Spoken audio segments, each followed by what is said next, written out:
10 things you should not do when buying a home. I'm Scotty Lovett with Integrity Mortgage. First one is do not change jobs. As you can imagine, when we are underwriting you on the front end, we want to make sure that the income we're actually using to qualify you on is actually what we're going to close you with. Number two is don't change banks. The reason for that is because we are verifying your assets, and when you start moving money around, it makes the process more complicated because now we can't necessarily verify where money has changed hands. Number three, don't go out and buy a vehicle. I know as exciting as it can be when you get that garage and you want to roll up in your brand new car, that is a big no-no. Please don't drive up in a new car when you're meeting your agent for your final walkthrough.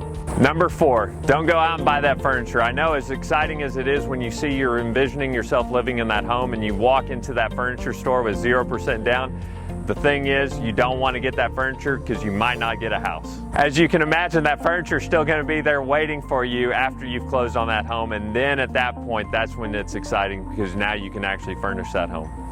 Number five, don't be late on your current debt obligations that show up on a credit report. As you can imagine, that could be very detrimental to your qualification. Number six is don't make large deposits into your bank account because then we can't source where those funds came from, and there are anti-money laundering laws against that. So please, during the process, make sure that you're not making a big cash deposit. Number seven, don't lie on your inquiries. We can actually see what's showing up on your credit report, but we want to make sure that you're not actually going out taking on any additional debt during the loan process. Number eight, don't actually go out and co-sign on another loan for another individual. It could be your kid, it could be a best friend, but make sure that you're not doing that because again, that could change the amount of liabilities that are showing up on your credit report.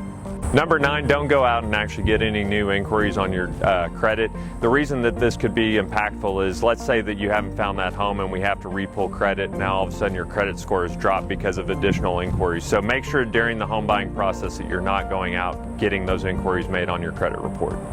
And now to number 10, make sure that you're not actually spending that money that is sitting in your bank account because of course when we're ready to close, we need to make sure that your assets still support how much you need to bring to that closing table. These are the 10 things that you should not do during the home buying process because we want to make sure that this is a fun and enjoyable experience for you. And I'm Scotty Lovett with Integrity Mortgage. Give me a call or text me whenever you're ready to start this process.